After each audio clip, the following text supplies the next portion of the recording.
এখন পর্যন্ত ভোটার যে কার্যক্রম দেখতে পাচ্ছি সুস্থ আছে এবং আমরা আশা করছি শেষ মুহূর্ত পর্যন্ত সুস্থ পরিবেশে নির্বাচন অনুষ্ঠিত হবে। জেলা আইনজীবী সমিতির নির্বাচন ২০২৬ থেকে ২০২৭। আসসালামু আলাইকুম। উত্তাল বাগেরহাট জজ কোর্ট অঙ্গন, সরগরম বারের প্রাঙ্গণ, ঘনিয়ে আসছে বহুল প্রতীক্ষিত বাগেরহাট জেলা আইনজীবী সমিতির ২০২৬ থেকে ২৭ সেশনের কার্যনির্বাহী পরিষদ নির্বাচন।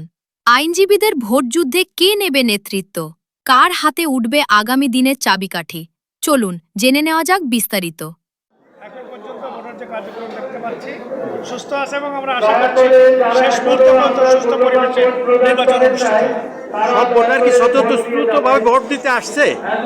আসতেছে ক্রমাগত, ভোটের অসুষ্ঠু কোনো পরিবেশ নেই, ফলে ভোট দিতে সবাই আসবে আশা করি। এবারের নির্বাচনে মর্যাদাপূর্ণ এই লড়াইয়ে প্রতিদ্বন্দ্বিতা করছে দুটি প্রধান প্যানেল এবং অন্যদিকে প্রতিদ্বন্দ্বিতায় রয়েছে গণতান্ত্রিক আইনজীবী সমিতি মনোনীত দীপু মন্টু লালন পরিষদ।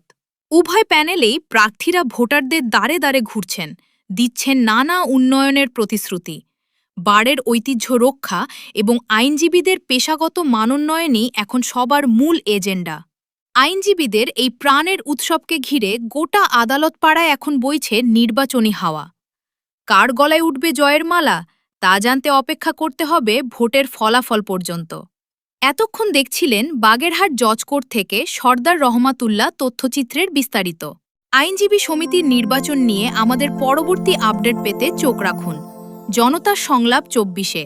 ধন্যবাদ।